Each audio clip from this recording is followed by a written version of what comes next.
포항중앙교회를 섬기는 김중식 목사입니다.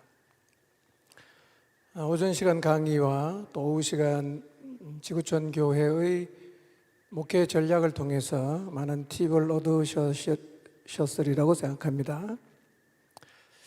이 시간에는 변화된 목회 환경을 넉넉하게 극복할 수 있는 교회의 체질 개선에 대해서 조금 말씀을 드리겠습니다. 코로나19로 인해서 온 세상이 힘든 시기를 보내고 있습니다.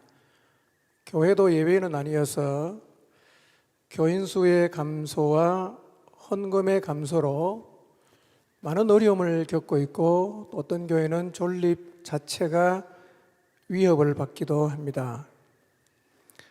여기에다가 한국 사회의 분위기가 점점 더 반기독교적으로 흘러가고 있어서 교회를 한 번도 가본 적이 없는데 교회를 부정적으로 생각하는 사람들이 더 많아지고 있고, 또 한국 사회가 잘 살게 되면서 사람들이 근본적으로 하나님을 필요로 하지 않게 되어서 한국 교회의 생존이 점점 힘들어지고 있습니다.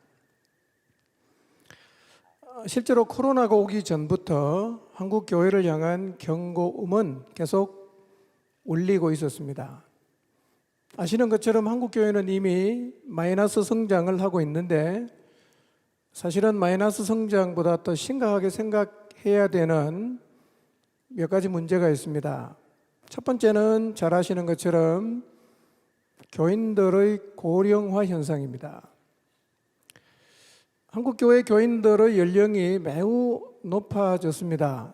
그래서 천국으로 이사를 가시는 분들이 너무 많습니다. 그래서 교회 교인의 숫자가 계속 감소되고 있습니다. 아직은 고령화 현상의 심각성을 크게 느끼지 못할 수 있지만, 가면 갈수록 향후 5년이나 10년 정도가 지나면 이 고령화의 문제가 얼마나 심각한지를 깊이 체감하게 될 것입니다. 교회를 방문해 보면 대개의 교회들이 노인들이 주류입니다. 교회에 노인들이 많다는 것은 문제가 되지 않습니다. 그런데 노인들만 있는 것은 문제가 됩니다. 한국 교회 부흥의 주류 세대들이 천국으로 계속 이사를 가시는데 뒤따라오는 세대가 없으니까 교인 수는 자연스럽게 감소될 수밖에 없습니다.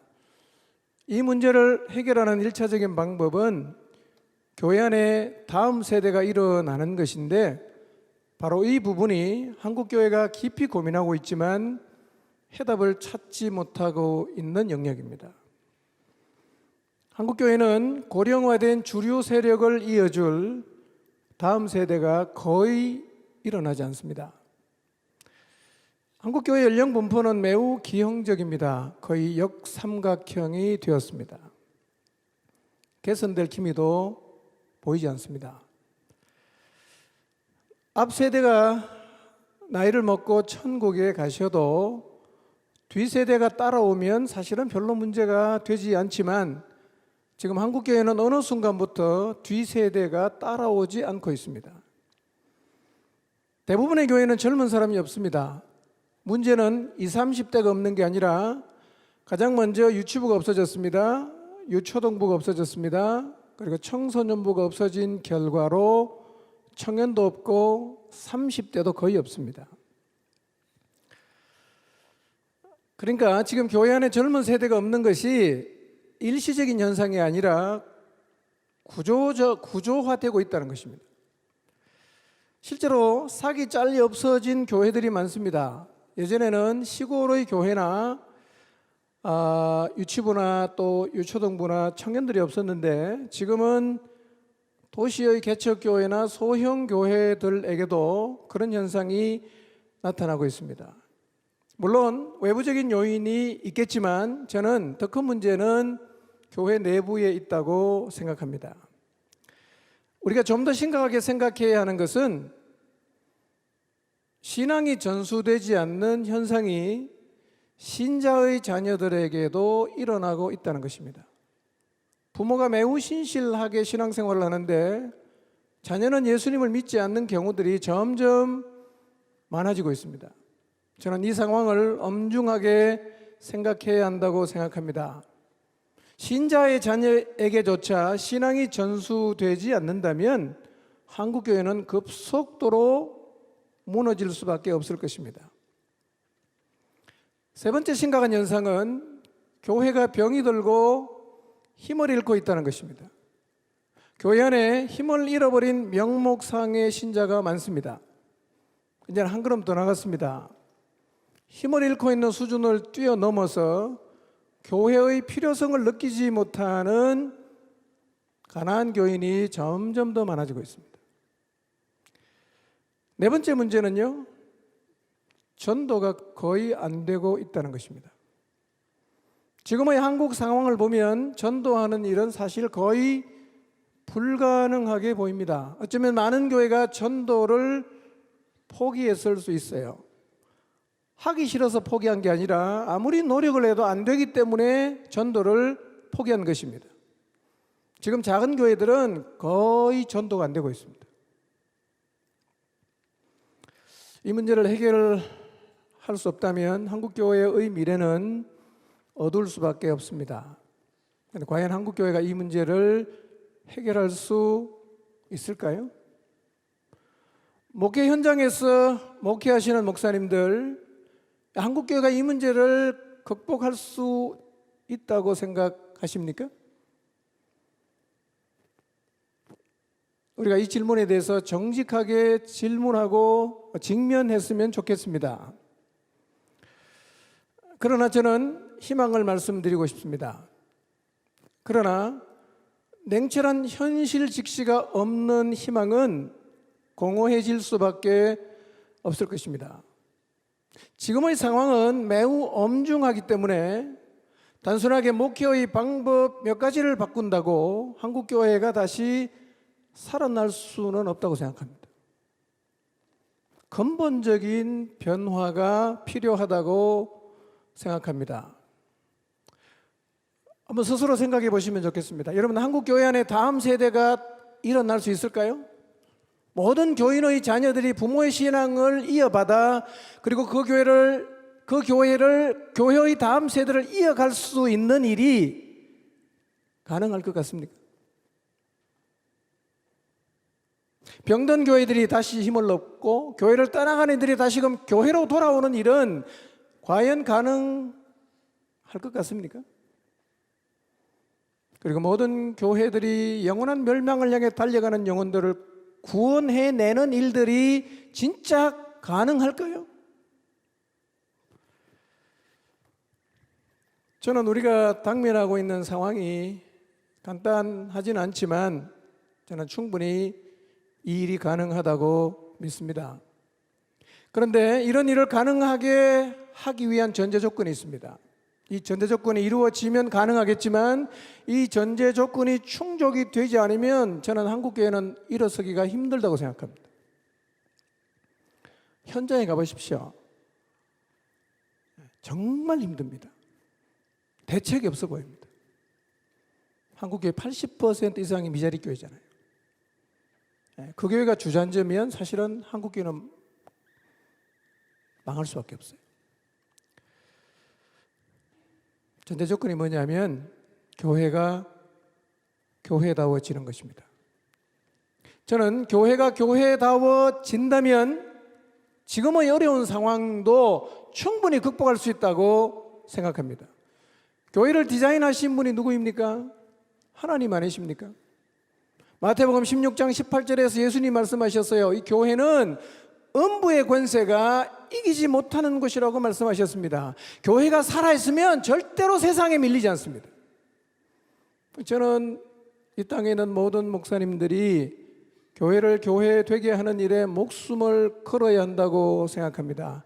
다시 팔을 걷어붙이고 영혼을 붙잡고 실험하고 목양일념해서 교회를 세워간다면 저는 한국교회가 다시 희망을 가질 수 있다고 생각합니다. 분명한 사실은 교회는 세상을 이길 힘을 가지고 있습니다. 상황이 문제인 듯 보이나 사실 진짜 문제가 뭐냐면 교회가 힘을 잃은 것입니다.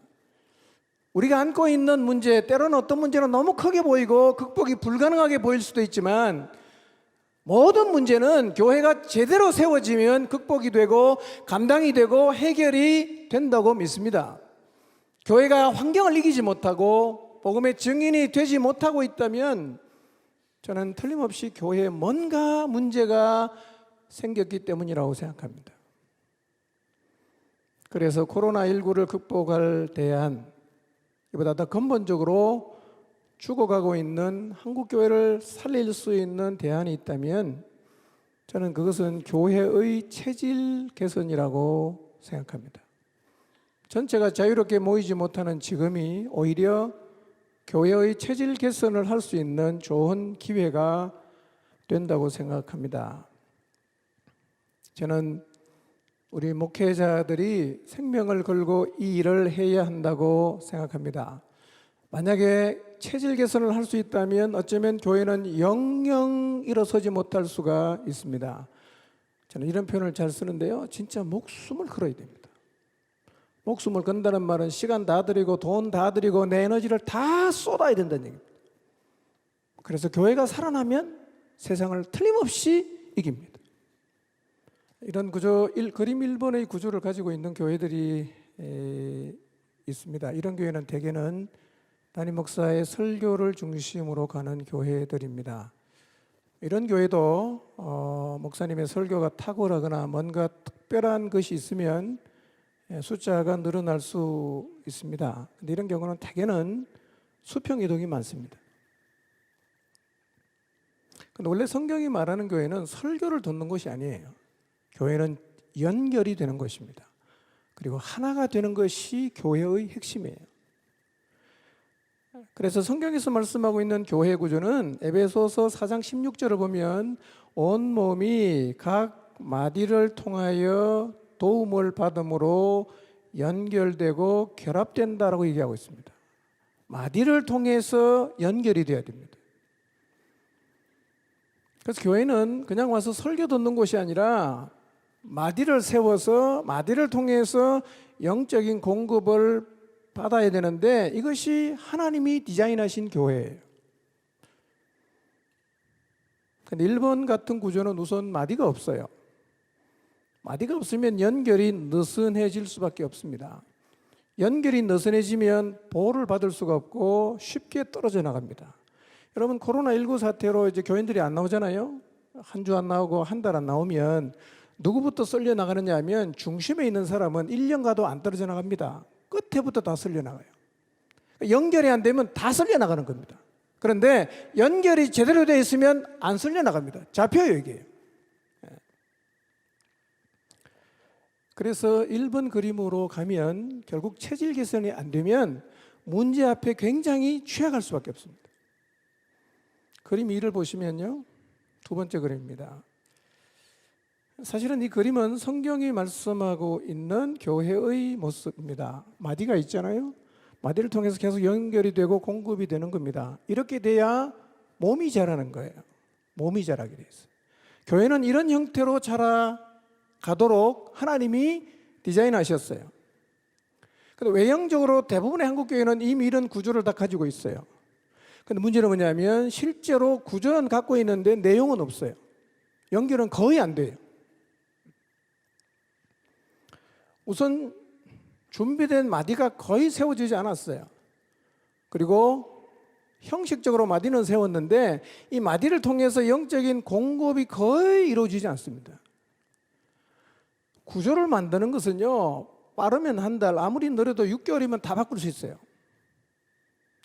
근데 진짜 체질을 바꾸는 것은 몇 년이 걸릴 수 있고 수십 년이 걸릴 수도 있어요. 굉장히 긴 시간이 걸립니다. 자, 근데 이 부분을 보완된 그림이 다음 그림인데요. 한번 보겠습니다. 체계밖에 없습니다. 2번 그림과 3번 그림은 구조적으로는 똑같습니다. 근데 유심히 보시면 다른 게 있어요. 뭐가 다릅니까? 연결되는 선이 굵어졌어요. 실제로 연결이 되는 거예요. 실제로. 우리 인체로 비교하면요, 대동맥과 몸 안에 있는 이 핏줄과 결국은 실핏줄까지 피가 원활하게 흐르고 있으면 건강하지 않습니까? 교회 구조가 이렇게 돼야 건강해집니다. 구조를 바꾸는 것은 몇 개월이면 충분하지만 이 핏줄을 굵게 만드는 것, 연결을 제대로 만드는 일은요 쉽지 않습니다. 여러분, 목회를 다 하시고 계시니까 아시겠지만요, 여러분 교인하고 신뢰의 관계로 연결되는 일이 쉽던가요? 어렵습니다. 여러분, 한번 생각해 보세요. 여러분 교회 안에서 여러분을 위해서 진짜 목숨까지 줄 수 있을 정도로 여러분을 신뢰하고 연결이 된 사람이 몇 명이나 있는 것 같습니까? 진짜 한 마음이 돼서 여러분하고 끝까지 달려갈 사람이 여러분이 생각할 때 몇 명이나 있는 것 같아요? 가만히 생각해 보면 한 명도 없을 수 있어요. 선을 굵게 한다는 말은 이렇게 연결된 관계가 있는 사람을 만든다는 건데요, 이 연결만 제대로 되면 엮이는 거예요. 교회가요, 엮여요. 하나가 돼요. 보호가 됩니다. 연결 제대로 되면요, 어떤 상황에도 안 쓸려갑니다. 다 붙어 있어요. 저는 목회가 뭐냐, 이 선을 굵게 하는 게 목회라고 생각합니다. 어떻게 이 선을 굵게 할 건가? 이 선을 굵게 하는 것이 목회의 체질을 개선하는 것인데요, 여러분, 사랑과의 관계를 만들어가는 일은 정말 시간이 많이 걸립니다. 에너지도 엄청나게 들어갑니다. 이게 마치 뭐과 같으냐면요, 도로를 뚫는 거하고 똑같습니다. 최근 저희 교회 주변에 몇 년 사이에 도로 공사를 꽤 했어요. 저희 교회 옆으로도 지금 4차선 공사를 하고 있습니다. 공사 기간이 제가 생각하는 것보다 굉장히 길더라고요. 저는 길내는 거 이렇게 생각했거든요. 불도 좀 확 밀어버리고 그 다음에 진동로라도 다져갖고 아스콘 포장하면 이 정도는 한 2달이나 석 달이면 끝나겠다 라고 생각했는데요, 공사 기간이 2년이고 3년이에요. 도대체 길 하나 짧은 거리 4차선 내는데 왜 이렇게 시간이 많이 걸리는가? 가만히 지켜봤더니요, 불도저로 민 다음에 산사태가 나지 않도록 사늘이 공사를 하고 땅 다져놓고 물 뿌리고 치마대기를 기다리고 인도 만들고 가로등 만들고 배수구 만들고 진짜 복잡합니다. 진짜 엄청난 비용과 시간이 들어가더라고요. 저는 목회자들은 늘 사람과 사람 사이를 연결하는 길 만드는 사람이잖아요. 그래서 도로 만드는 걸 보면서 생각을 참 많이 했어요. 그 길을 만드는 걸 보면서 저는 이런 생각이 들었어요. 길을 만드는 거는 정말 간단한 일이 아니구나. 사람과 사람 사이 길이 쉽게 안 만들어지는 게 오히려 정상이구나. 여러분, 실제로요, 관계의 길을 만드는데 엄청난 시간이 들어갑니다. 잘 안 만들어져요. 만든가 싶었는데 또 삐뚤어지고, 이제 됐다 싶은데 또 삐뚤어지고. 워낙 만들기 힘드니까요, 우리가 관계의 길을 만드는 거를 엄두를 잘 안 내요. 그냥 안 하고 그냥 살고 싶은 거예요. 목회는요, 이거 안 만들면 목회가 안 되게 돼 있습니다. 근데 놀라운 사실은요, 길이 딱 뚫리면 어떤 일이 벌어지는지 아십니까? 엄청나게 많은 교통량을 소화합니다. 하루에도 수천 대 차가 다녀도 아무런 문제가 없어요. 뚫는 것은 힘들지만 뚫어만 놓으면 대단한 거예요. 그러니까 사람과 사람 사이의 관계도 만들기는 힘들지만 만들어만 놓으면요, 이거는 사실은 대박이에요. 대박이에요. 목회가 불안하지 않습니다.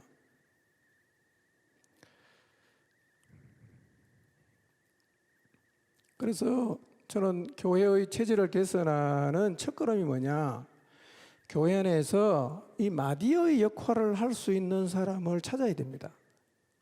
적어도 마디로 서는 사람은 나하고 정말 목숨까지 같이 나눌 수 있는 사람으로 관계를 만들어 가야 됩니다. 이게 인생 걸어야 되는 겁니다. 이게 가능해지면 교회가 달라져요. 정말 달라집니다.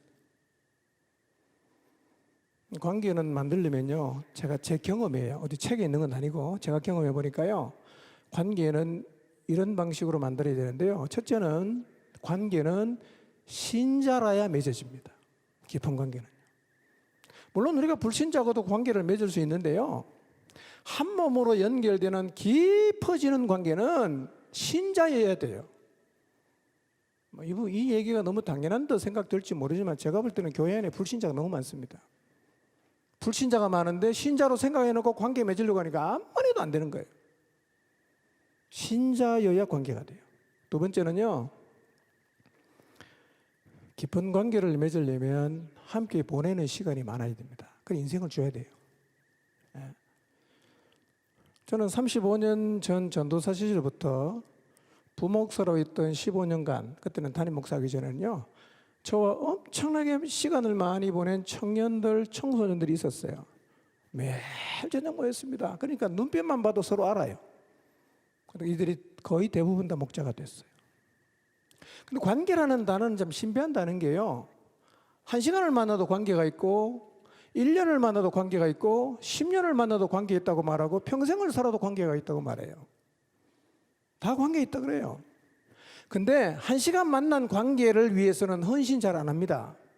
10년을 만난 관계는 헌신 좀 할 수 있어요. 평생을 사는 관계를 위해서는 목숨 줄 수 있습니다. 그러니까 관계라는 것은 그냥 통칭해서 표현할 수 있지만 관계의 깊이가 생긴다는 것은 굉장히 많은 것을 함의하고 있는 거예요. 깊은 관계는 만들기 어렵지만 깊은 관계를 만들면 거기서 나오는 게 엄청나요, 여러분. 그러니까 사실은요, 언뜻 보면 정말 별로 중요하지 않은데 인생 다 쏟는 것 같지만요, 절대로 그렇지 않습니다. 관계 인생을 쏟는 것은 절대로 실수하는 게 아닙니다. 셋째는요, 여러분이 만약에 교회 안에서 여러분과 인생을 걸면서 주님의 몸된 교회를 세우는 사람을 만들려고 하면요, 성경을 공부하십시오. 성경 공부. 좀 생뚱맞은 이야기로 들릴지 모르겠지만요, 주님 안에서 관계는 그냥 모여서 얘기하고 노는 걸로는 부족해요. 진짜 목숨을 주고받는 관계를 가지려고 하면 그 안에 복음이 들어가야 됩니다. 복음이 있어야 돼요. 35년 전에 저와 긴 시간을 만났던 청년들, 청소년들과 제가 제일 많이 한 게 뭐냐? 성경 공부였어요. 만나면 성경 공부하고 10시, 11시 되면 시내 나가서 포장마차 가서 부추 좀 먹고 보통 2시, 3시에 집에 들어갔어요. 그냥 그렇게 시간을 계속 보냈어요. 어느 순간 보니까 이 관계가 끊어지질 않아요. 대부분이 다 목자가 됐어요. 네 번째는요, 서로 신뢰할 수 있는 사람이 돼야 됩니다. 목사인 우리가 교회를 세우는 일에 함께 가고자 하는 사람에게 신뢰할 수 있는 사람이 되어야 됩니다. 신뢰가 깨지면 관계는 절대로 안 깊어집니다. 여러분, 살다 보면 사람과 관계를 맺다가 보면 신뢰할 수 없는 상황이 생기지 않습니까? 몇 번 반복해서 저 사람 못 믿겠다. 그럼 관계 이제 끝난 거예요. 관계 절대로 안 깊어집니다. 진실이 없는 가식으로는 관계의 깊이는 절대로 발생하지 않습니다. 다섯 번째, 마음을 열어야 됩니다. 마음을 열지 않고 건성으로 대하면 함께 있는 시간이 많아도 관계는 안 깊어져요. 그래서 여러분, 사람과의 관계의 깊이하고 밀접한 관계가 있는 게 뭐냐면 정서적 건강이에요. 정서적 건강. 여러분, 정서가 건강한 사람은 마음을 쉽게 엽니다. 그래서 이런 사람하고는 관계 깊이가 잘 생겨요. 근데 정서가 많이 망가졌거나 상처가 치유가 안 된 사람은 일단 모든 사람을 향해서 마음을 안 엽니다. 그래서 이런 사람하고는 관계에 진전이 잘 안 생겨요. 안 생겨요. 연결 정말 중요합니다. 그리고 이것은요, 인생을 던질 충분한 가치가 있습니다. 연결이 되는 교회하고 연결이 안 되는 교회는요, 별 차이가 없는 것 같지만 위험한 상황을 딱 지나가 보면요, 정말 차이 많이 납니다. 자, 그러면 좀 더 구체적으로 교회를 세운다는 의미가 무엇인지를 간단하게 그림만 그려보겠습니다. 생각해 보십시오. 교회를 세운다는 의미가 뭡니까? 교회는 어떻게 세울 수 있어요? 우리가 교회를 세우려면 뭘 해야 됩니까?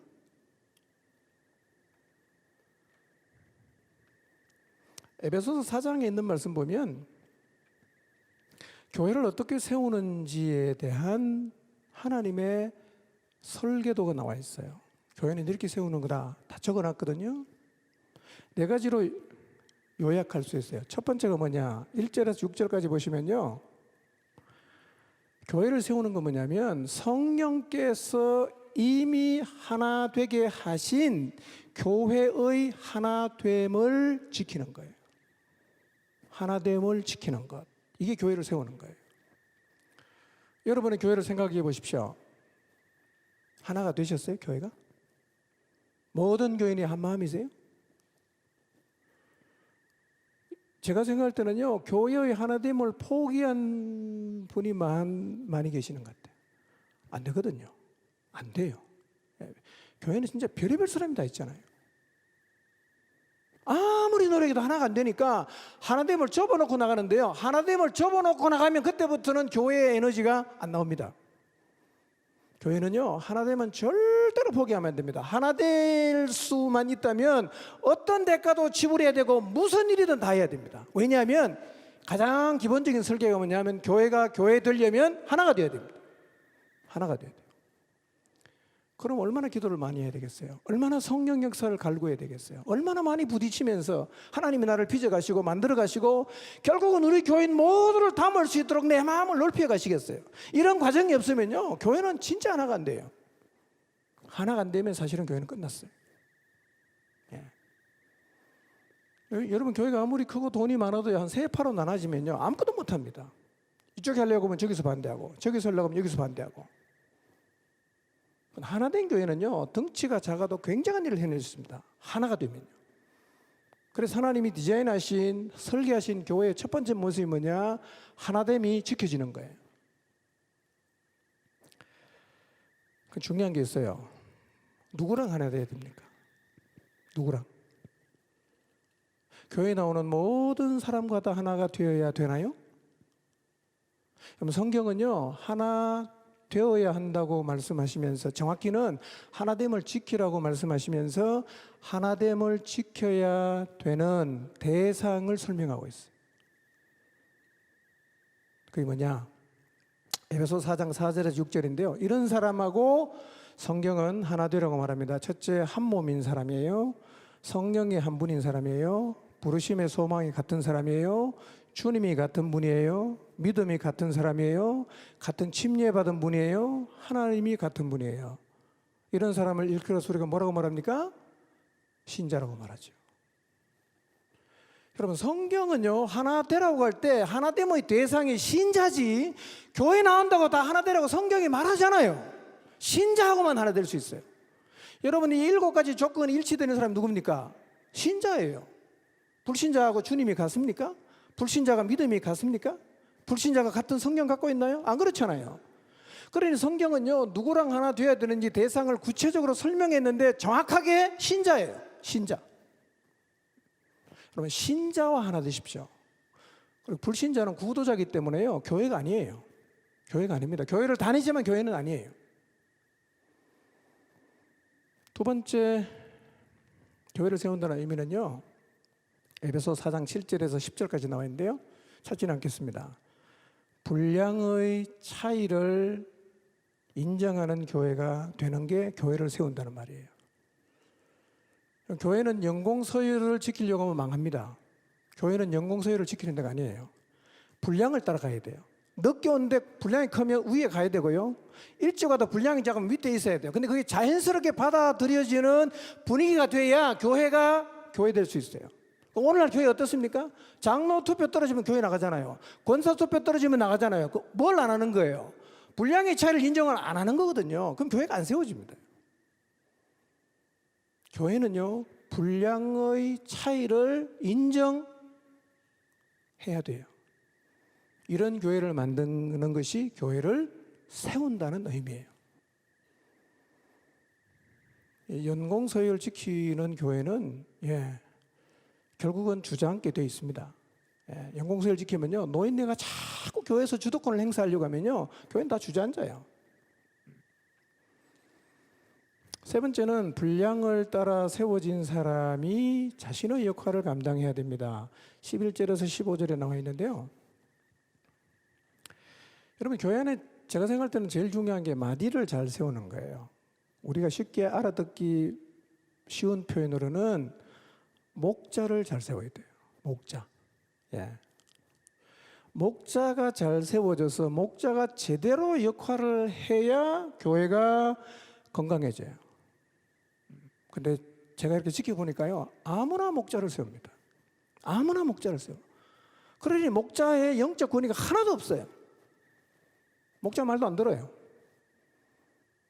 저는요, 만약에 여러분이 체질 개설을 한다고 하면 1번 목자를 제대로 세워야 됩니다. 아, 목자 말은 내가 들어야 되겠다. 아, 목자는 내가 따라야 되겠다 라고 생각할 수 있는 사람을 목자로 세워야 2번 목자, 3번 목자가 세워져도 교회가 세워지는데요, 1번 목자를 허접한 세워놓으면 그 다음부터는 사람들이 목자에 대한 신뢰가 없어집니다. 아무리 많이 세워도 안 돼요. 그러니까 절대로 급하게 세우시면 안 됩니다. 네, 시간이 없지만 제가 저희 교회 목자의 기준 14가지가 있는데요, 제가 간단하게 소개하겠습니다.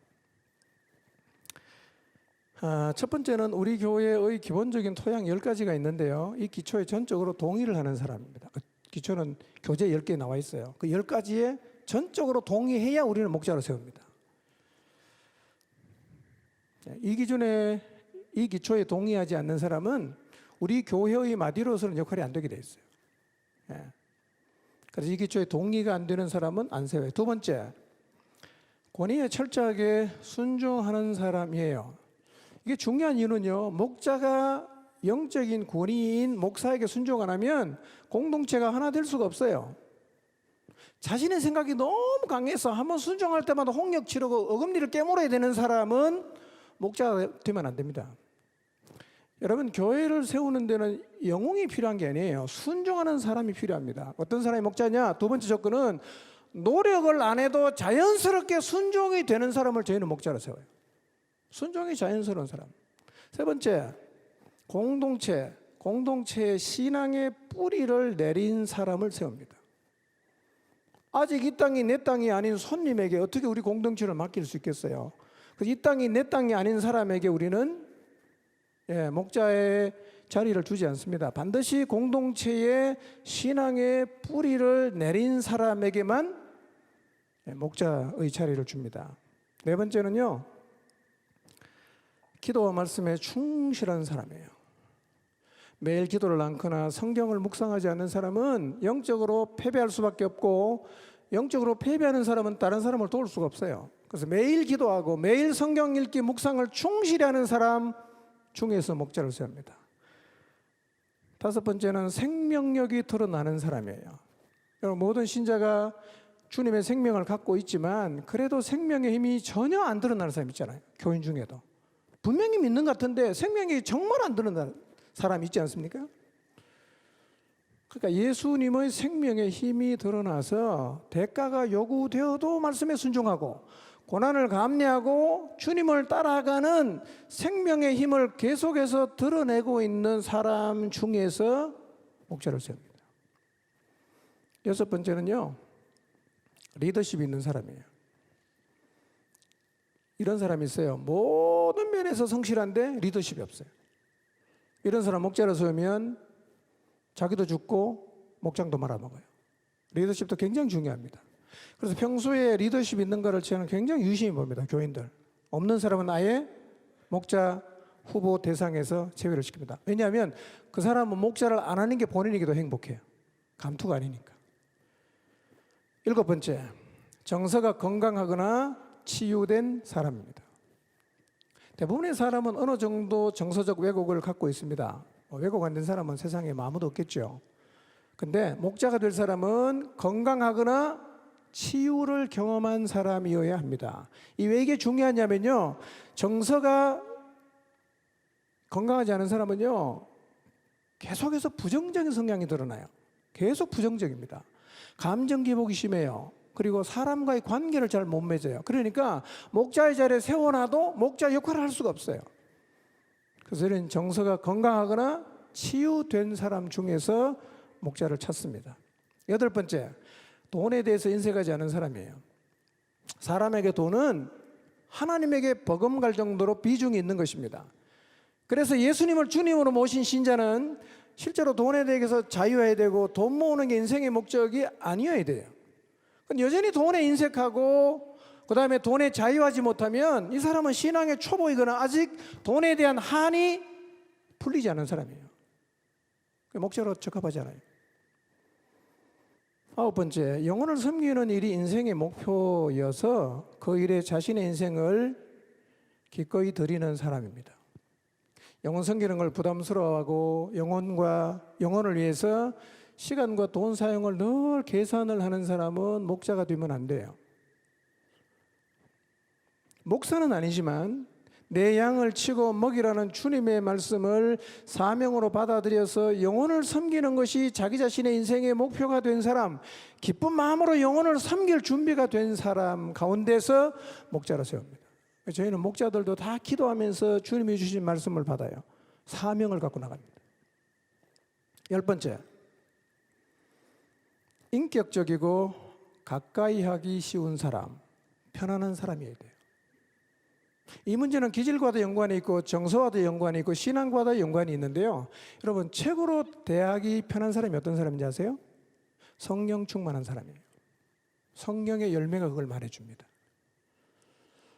그래서 목자는요, 인격적이어야 되고요, 가까이 하기 쉬워야 되고 함께 있으면 편안한 사람이어야 돼요. 인격에 뭐가 많이 나서 함께 있으면 늘 불안하고 부담스럽고 불편한 사람은요, 사람 섬기기는 적합하지 않아요. 11번째, 이타적인 사람이 되어서 다른 사람에게 뜯어먹히는 사람이 되어야 됩니다. 평일에 좀 그렇죠? 계산적이고 약삭빨아서 절대로 손해보지 않겠다는 마음을 가진 이기적인 사람, 오히려 다른 사람을 뜯어먹는 사람은 목자가 되면 안 돼요. 목자는요, 양들을 위해서 목숨까지 내주는 사람이에요. 그래서 저는요, 이용하는 사람이 아니라 이용당하는 사람이 되라. 이용당해라. 알면서 많이 당해줍니다. 기다려주는 거죠. 12번째, 매사에 본이 되는 사람이에요. 기도, 헌금, 봉사, 가정생활, 사회생활, 신앙생활, 언어생활. 목자는요, 말로 영혼을 섬기고 인도하잖아요. 근데 그 목자의 말이 영향력을 발휘하려고 하면 뭐가 필요하겠어요? 삶이 있어야 돼요. 안 살면 내가 아무리 청산유수처럼 말을 해도요, 사람들이 그 말을 신뢰하지 않기 때문에 따라오질 않아요. 본이 돼야 돼요. 13번째, 열정적인 사람. 열정은 기질이나 성격의 문제가 아닙니다. 열정은 신앙의 문제입니다. 여러분, 성령께서 라오디게아 교회를 책망하신 걸 보세요. 변질됐다고 하잖아요. 뭐 보고 변질됐다고 말합니까? 열정을 잃어버린 라오디게아 교회를 향해서 성령께서 변질됐다고 말하지 않습니까? 목자는요, 하나님을 향한 열정을 소유하고 있는 사람, 그 열정이 나타나는 사람이어야 합니다. 마지막 14번째, 새신자는 목자가 될 수가 없어요. 학력이 뛰어나고 사회적으로 지도급에 있는 사람일지라도 새신자는 목자로 세우면 안 됩니다. 이것은 마치 어린아이를 가정의 가장자리에 세우는 것하고 같아요. 교회는요, 성숙한 사람을 이끌어가는 게 철칙이어야 합니다. 그게 가장 안전합니다. 그래서 새신자는 절대로 목자가 되면 안 돼요. 아무리 좋은 대학 나와도 안 됩니다. 이렇게 준비된 사람을 찾기는 쉽진 않아요. 근데 그래서 저희 교회는 지금도 목자가 사실은 부족한데요, 물론 최대한 근사치에 가까운 사람을 찾긴 하지만요, 진짜 사람이 없어요. 영혼을 위해서 자기 인생을 드리면서 살 사람이요, 정말 없습니다. 교회를 세운 데는 마지막 4번째, 지체들을 연결시키는 일을 해야 됩니다. 이게 교회를 세운다는 말의 의미입니다. 여러분, 연결시키는 일은요, 설교만으로는 안 돼요. 설교만으로는 사람과 사람 사이 연결 안 되게 되어 있습니다. 그러니까 교회가 전체가 연결되려고 하면 마디가 참 중요해요. 마디. 그리고 마디가 견고해지면 목사부터 마디 밑에 또 밑에 또 밑에, 숫자가 많아도요 다 연결되게 돼 있습니다. 이런 교회를 만드는 이런 교회를 만드는 것이 사실은 교회를 세운다는 의미라고 저는 생각합니다. 그런데 이런 교회를 세우기 위해서 구체적으로 제가 노력한 거예요. 26년 동안 쭉 목회를 하면서 토양을 만든 게 10가지가 있는데요. 물론 이게 이 10개가 전부라고 말할 수는 없어요. 그런데 제가 말씀드릴 수 있는 것은 이 토양만 잘 만들어도 충분히 건강할 수 있습니다. 충분히 건강할 수